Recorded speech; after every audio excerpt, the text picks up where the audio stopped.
The year is 1914, and the German Empire has declared war on France in order to begin their long-awaited invasion of the country. But everything doesn't go according to plan, as the French forces manage to stop the Germans in their tracks at the First Battle of the Marne. What was this battle all about? Why was it such an important victory for the Allies? And why should you care about this battle that took place over 100 years ago? Well, today we'll talk about all of these questions and more in this episode of Battlefield. On August 2, 1914, the German Empire, along with its ally, Austria-Hungary, had just successfully completed the invasion of Belgium and were poised to invade France. To achieve this, the German commander, General von Moltke, devised a daring plan.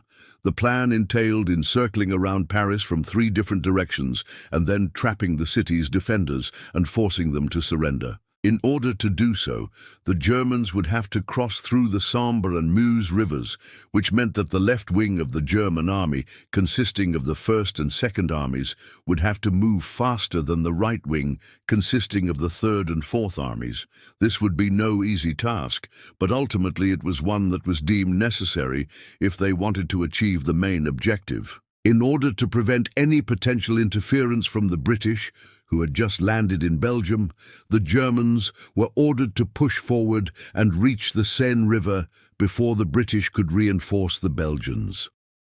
On August, the German First Army managed to reach the Marne River near Château-Thierry, while the Second Army reached the river near the town of Rennes. Meanwhile, the right wing was still having trouble crossing the Sambre and Meuse rivers, which gave the Allies time to regroup and launch a counter-attack against the Germans. While none of the Allies were prepared for the German attack, the British Expeditionary Force under the command of Field Marshal Lord Kitchener had managed to land in northern France by August. They quickly made their way north to help defend the Belgian positions. The BEF managed to plug the gaps in the Belgian lines, and in some cases they even pushed the Germans back across the border. Meanwhile, in the south, the French were also making preparations to defend their country. As the Germans approached, both sides began to dig in and prepare for a lengthy siege. However, the Germans soon realized that they had a problem. Their left wing had advanced too far ahead of their right wing, and now they were in danger of being outflanked. This was not what General von Moltke had planned. He had hoped that his right wing would be able to keep pace with his left wing, but they were having trouble crossing the Sambre and Meuse rivers. To make matters worse, the Germans were low on supplies, and their troops were exhausted. They had been fighting for days, and they needed a break. So von Moltke decided to call off the attack and go back to his original plan.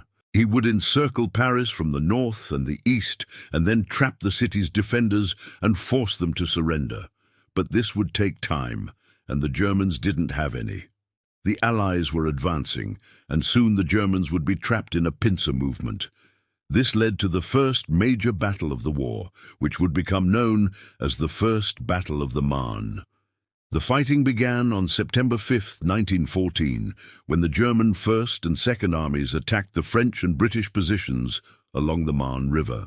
The Germans were hoping that they could break through the Allied lines and reach Paris before the British could reinforce the French. But the Allies were well prepared, and they fought back. The fighting was fierce, and by the end of the day, the Germans had managed to make some gains, but it was not enough. On September, the Germans renewed their attack, but again they were beaten back. By now, the Allies were receiving reinforcements, and the Germans were low on supplies. They needed to retreat, but they couldn't simply give up. They had to make it look like a tactical maneuver, so von Moltke ordered his troops to pretend that they were attacking.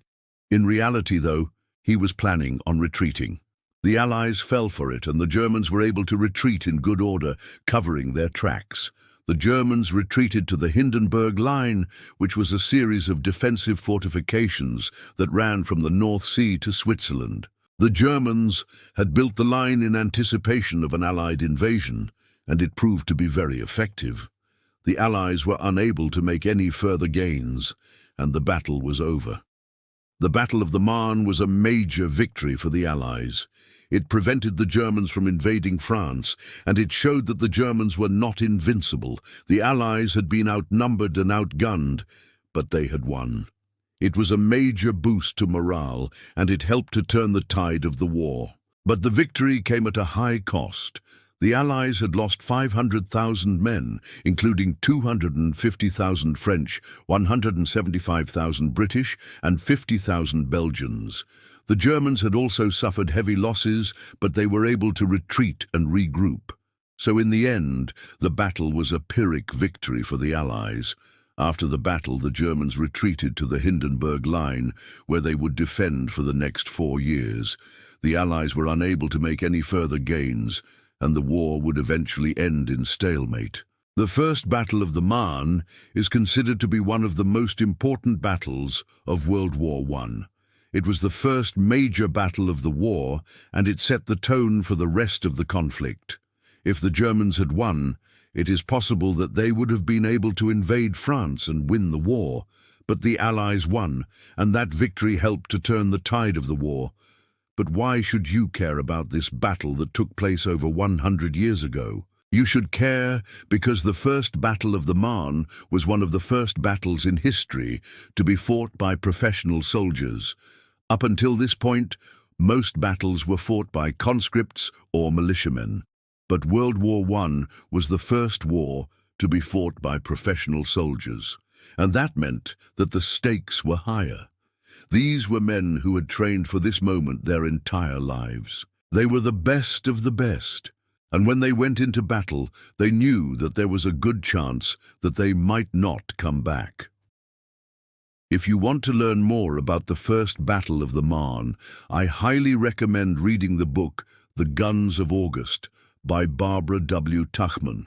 It's a great book that really captures the chaos and confusion of those first few days of the war.